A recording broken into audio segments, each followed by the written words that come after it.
હવે મિત્રો આપણે જે પરિવારો પાસે જઈ આપણે એમની પરિસ્થિતિ વિડીયોના માધ્યમથી સોશિયલ મીડિયાના માધ્યમ પર રાખીએ છીએ તો એનું કારણ શું? તો તમે જ મિત્રો તમારી નજરથી એનું પરિણામ જોઈ લો.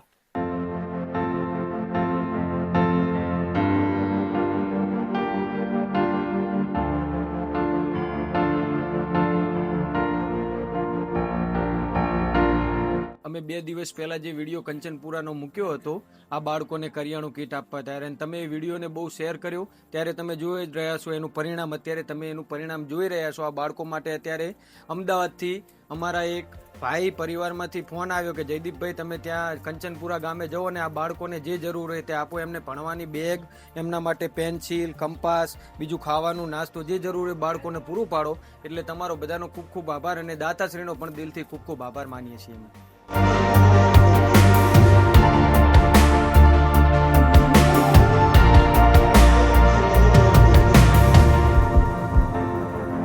અને મિત્રો ખરેખર ખૂબ જ આનંદ થાય છે આ માનવતાની લાઈન બને કે સોશિયલ મીડિયાના માધ્યમ પર તમે અમને જાણ કરો કે આવો કોઈ પરિવાર છે, એ જગ્યા પર આપણે જઈએ, આપણે આપણાથી બનતી મદદ કરીએ અને એ મદદ જ્યારે સોશિયલ મીડિયા પર રાખીએ અને સોશિયલ મીડિયાના માધ્યમથી કોઈ લોકો પ્રેરિત થઈને ફરીવાર એ પરિવાર પાસે આપણે જઈ અને પાછી એમની મદદ કરવાની થાય એ દાતાશ્રીઓ દ્વારા આ જગ્યાએ માનવતાનું ઉદાહરણ પૂરું પડે છે.